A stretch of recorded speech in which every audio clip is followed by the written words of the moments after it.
Começa agora na Boca do Caixa. Na Boca do Caixa. Uma parceria da Agência Tambor e do Sindicato dos Bancários do Maranhão. Notícias, entrevistas e o dia a dia dos bancários e clientes do sistema financeiro.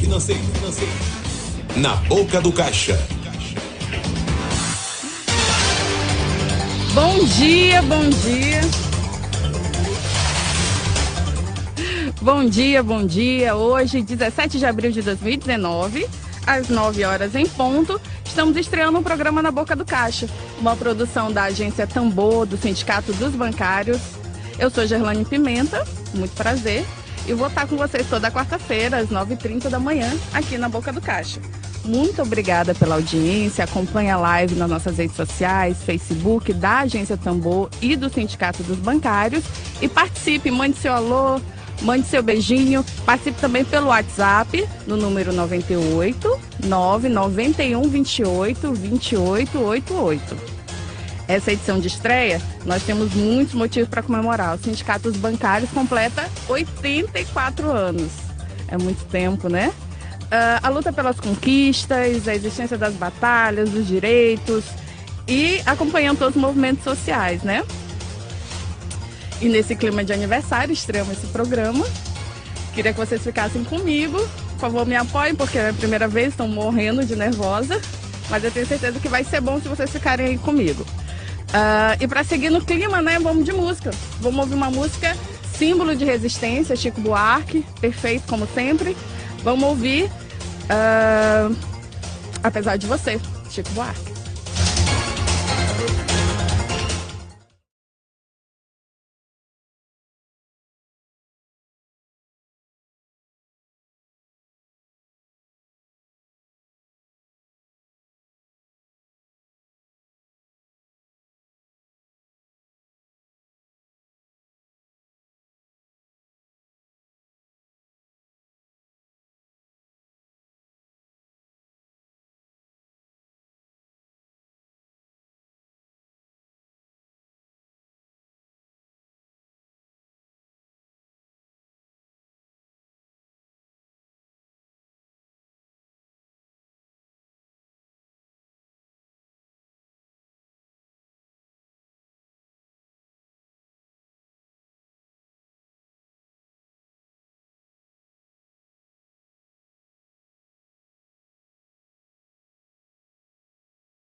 do Caixa.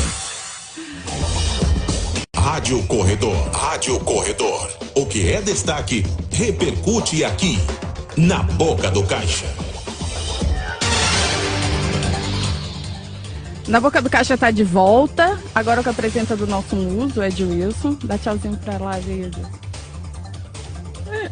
Pra dar segurança tem que ter profissionalismo aqui. Enfim, estamos de volta com notícia na Rádio Corredor. Rádio Corredor é ótimo, né? A rádio peão do bancário. Vamos lá. O presidente da Câmara, Rodrigo Maia, vai receber agora no 1º de maio o nosso abaixo-assinado contra a reforma da Previdência. O Sindicato do Maranhão, em conjunto com outras categorias, está lançando um abaixo-assinado contra a reforma da Previdência. As assinaturas podem ser feitas na sede administrativa dos sindicatos bancários, na Rua do Sol, número 413, aqui em São Luís. Em Imperatriz também, na sede do Sindicato dos Bancários, na Rua Maranhão, número 44, também no centro. E se você quiser levar para o seu local de trabalho, para que outras pessoas assinem, para sua escola, para sua agência, você pode pegar as folhas do abaixo-assinado lá com a gente, tá bom? A distribuição é completamente gratuita e vamos mostrar a nossa indignação e a nossa discordância com essa reforma, né? Porque além de acabar com a aposentadoria, essa reforma também aumenta o tempo de contribuição, acaba com benefício continuado para idosos de baixa renda, enfim, tarifa a trabalhadores rurais, várias coisas que não tem como a gente deixar passar, meu povo.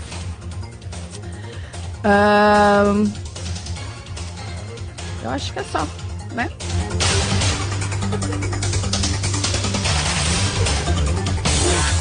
Você está ouvindo na Boca do Caixa. Tirando o extrato. Você pergunta, a gente explica. O governo federal anunciou para o ano que vem o salário mínimo de apenas R$1.040, sem aumento acima da inflação, como é de praxe, né? A proposta da equipe econômica de Jair Bolsonaro, se aprovado, começa a valer em janeiro já do ano que vem, 2020. Hoje o salário é R$998. Para os anos seguintes, a proposta do governo é só de R$1.082 e para 2021 de R$1.123. Perdão, para 2022. O valor tem correção apenas pela inflação, ou seja, não tem política de aumento real, não tem a reivindicação das categorias, enfim, nada daquele esquema de aquecer a economia, né? Que é um absurdo, né? Depois de tanto tempo, de tanta luta, tem alguns comentários que falam da equipe econômica de Jair Bolsonaro que quem ganha o salário mínimo tem que fazer um esforço para aquecer a economia. É um absurdo, né? A crise não é nossa, quem tem que pagar é quem ganha menos. Então vamos lutar contra essas medidas, enquanto Bolsonaro beneficia banqueiros, grandes latifundiários e ataca direitos conquistados com muita luta de cada brasileiro. Em um país de um oceano de desigualdades sociais e econômicas, a gente não pode permitir mais esse ataque. Você está ouvindo na Boca do Caixa. Trabalhadores em movimento. Agenda de quem faz a luta por direitos e democracia. Vamos lá para a nossa agenda de lutas. A partir do dia 18 de abril acontece o 4º encontro do Quilombo Brasil, com o tema Hip Hop Militante, Arte, Política, Organização e Revolução. Fundado em 2009, o movimento Hip Hop Militante do Brasil é uma entidade política de âmbito nacional que utiliza os 3 principais elementos da cultura hip hop, o break, o grafite e o rap, como instrumento de conscientização e mobilização da juventude negra. O encontro acontece, a abertura vai ser no prédio de História da UEMA, no Rio Viver, a partir das 18 horas do dia 18. Vai ter uma mesa de conjuntura muito interessante com o professor Hertes, que é o entrevistado de hoje do Dedo de Prosa, né? Então, depois do programa Na Boca do Caixa, continue com a gente, que a gente vai ter um jornal muito interessante hoje falando sobre o cenário hip hop. Vai ter um seminário extremamente interessante no dia 19 sobre mulheres no hip hop, né? Então, participe. A abertura vai ser no prédio de História da UEMA, mas os demais dias vão acontecer no BCA, no colégio no centro de São Luís, tá bom? E daqui a pouquinho tem a nossa entrevista, não sai daí.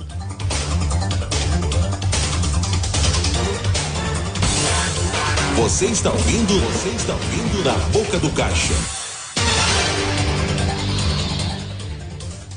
Você sabe como funciona o plano de capitalização que a reforma da Previdência vai implementar?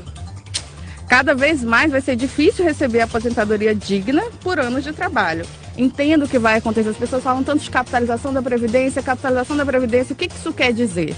Vamos ouvir um áudio para a gente entender o que isso quer dizer.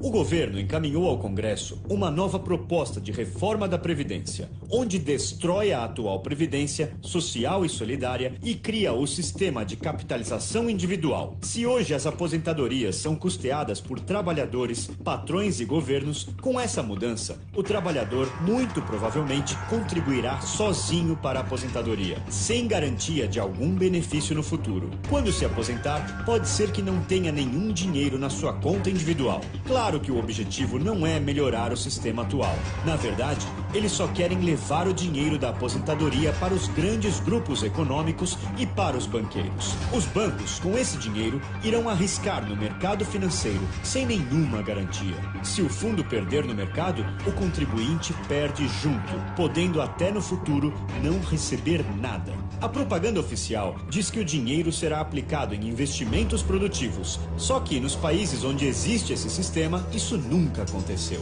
O primeiro país a implantar esse tipo de capitalização foi o Chile, em 1981.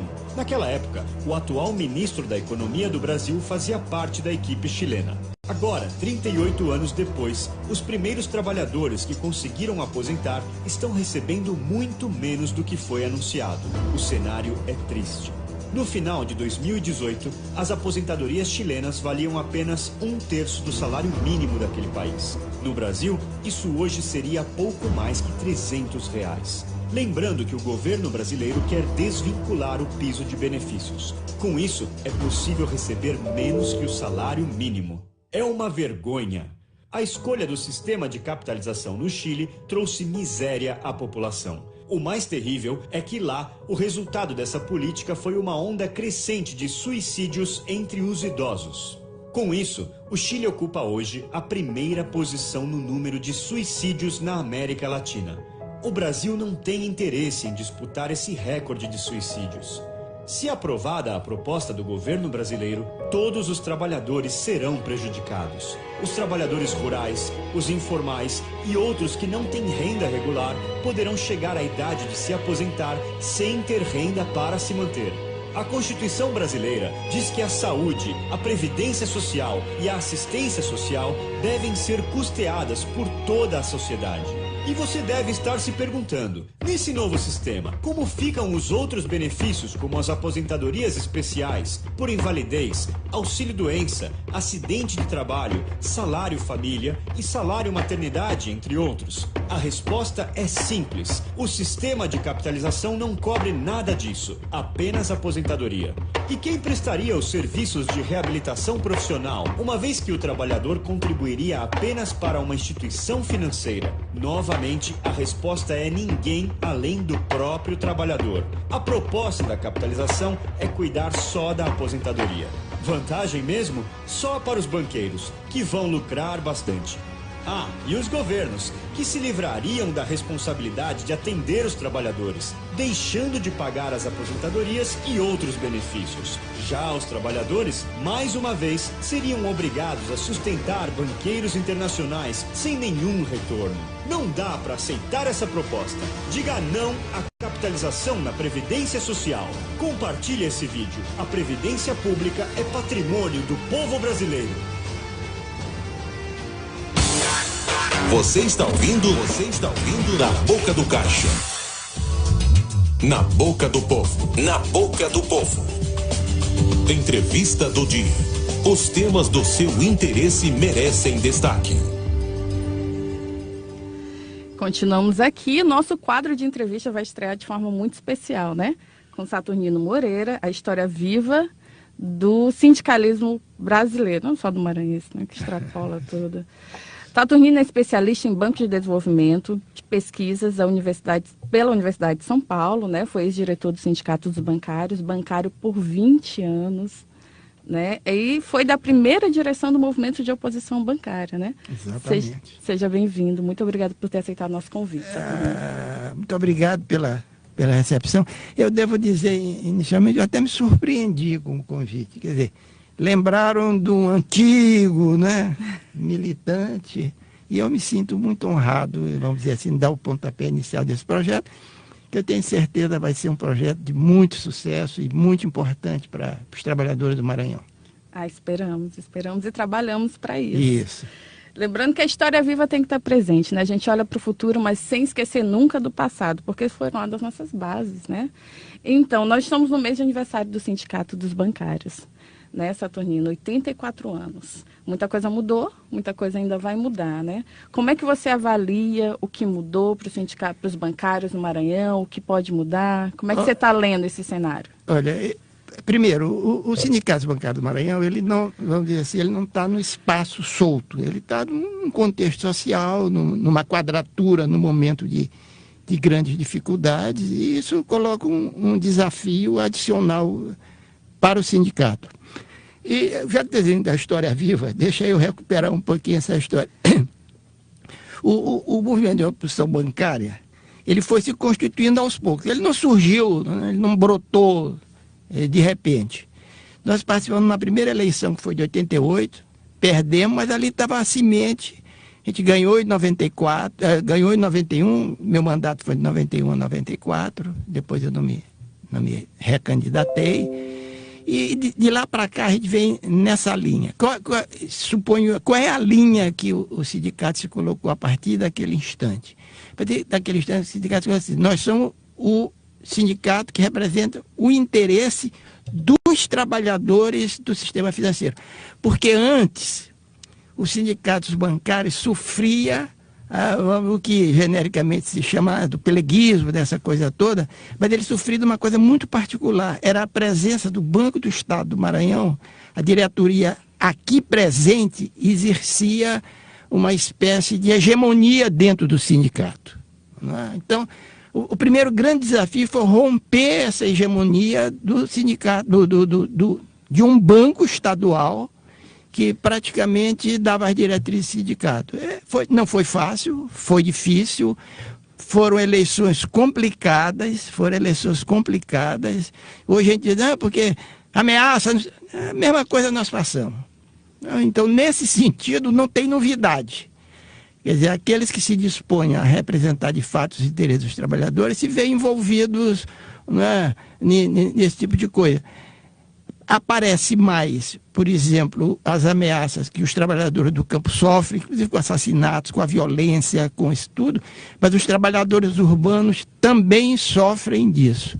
O que eu acho importante é que, ao longo desse tempo todinho, os sindicatos dos bancários, em que pese um repara aqui, outro repara ali, mantém uma linha de independência em relação ao patronato. A filiação do sindicato a certas centrais é fruto de uma discussão interna, de uma troca de opinião, até o que é natural também, de um conflito de visões. Mas o que é importante é que o sindicato dos bancários não voltou ao controle dos banqueiros. Né? E continua sob o controle dos bancários. É bom contextualizar o bancário, que não conhece a nossa história tão antiga.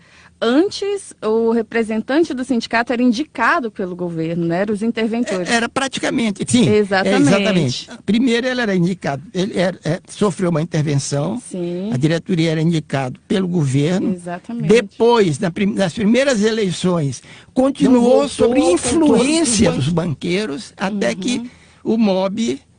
E eu faço aqui, presto minha reverência ao MOB. A tua? A primeira, na minha não, a nossa. A nossa do grupo, é verdade. Eu relembro o Ilho, relembro Ana Célia, hoje juíza, relembro Carlos Borges, relembro tantos outros, não é, que fizeram dos sindicatos bancários, deram a orientação dos sindicatos bancários, que de certa forma se mantém até hoje. Então foi esse coletivo, tá certo? Que impôs... Foi a primeira direção indicada pelos bancários independentes. Isso É motivo de muito orgulho para a gente. para mim né? Com certeza. E pra gente É uma também, das poucas medalhas que eu carrego na vida. Imagina. Então, Saturnino, nesse cenário de criminalização de quem luta, Isso. qual a importância de ter um sindicato assim combativo, independente, não só para a categoria de bancários, né? Não, exatamente. Mas para todas as categorias. Olha, não é só importante, é fundamental. É fundamental. Porque a velha coisa, só a união faz a força. Só a união, só unido. Verdade. Então, o sindicato tem esse papel absolutamente insubstituível, que é reunir, que é unir a força de todos os trabalhadores, os bancários, os trabalhadores da construção civil, seja lá do que for, em torno de um organismo que possa reunir força suficiente para enfrentar a força do outro lado, que é muito forte. É verdade. Que é muito forte. Tá? Se você me permitir, eu não sei a história do tempo, como é? Fique à vontade. Você manda aqui. Eu vou contar a história da primeira greve que teve depois os bancários foram que fizeram a primeira greve no Maranhão depois de 64. Olha, aquele sindicato fervilhava. Era gente de manhã, de tarde, de noite.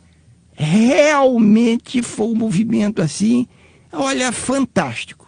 É como se fosse assim, havia uma força represada, os bancários estavam, vamos dizer assim, eu vou usar uma expressão bem popular, estavam doidos para fazer um negócio desse tipo, mas faltava um canal. Aí chegou o sindicato dos bancários, e que foi esse canal. Foram greves extremamente bem-sucedidas.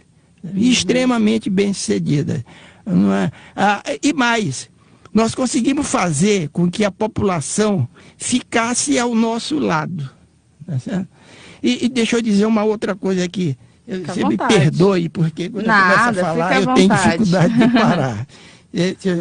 Eu estou vendo agora o atual presidente da República, em outras palavras, dizer que a história do diesel foi com medo dos caminhoneiros. Porque senão vai parar a economia, não sei o quê, etc, etc. Ele devia ter medo era dos bancários, não é dos economistas. Por que isso? Porque os bancos lidam com que é a mercadoria das mercadorias, que é o dinheiro. Paralisou o fluxo de dinheiro, aí sim, paralisa a economia como um todo. Já naquela época, das primeiras, das nossas greves, eu dizia, eu e outros dizíamos o seguinte: vamos lá para o antigo SESEC, que é o centro que fazia a compensação do movimento dos cheques, etc, etc. Paralisou o SESEC, paralisa o sistema financeiro. Hoje, o ponto nevrálgico, estratégico do sistema bancário, qual é? É o seu centro de inteligência, que é a sua informação. Não precisa fazer fila na porta de cada banco. Paralisou, vamos dizer assim, a informática do banco, o banco paralisa. É verdade. Essa que é, eu diria assim, você tem que adaptar a nova greve aos novos tempos. Você tem que atacar o ponto nevrálgico. Antigamente, quando entrei no banco, em 68, no fim de cada dia, a gente pegava uma fichinha de cada correntista do banco, ele tinha 100, sacou um cheque de 20, a gente botava a mão ali, 80, até o saldo dele. Caramba. Ficha por ficha. Era um por um que se fazia um negócio desse. Hoje em dia, vai lá no terminalzinho, sacou, não sei o que, etc.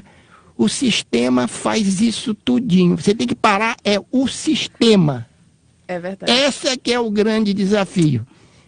Como fazer? Isso a gente vai é uma descoberta nossa.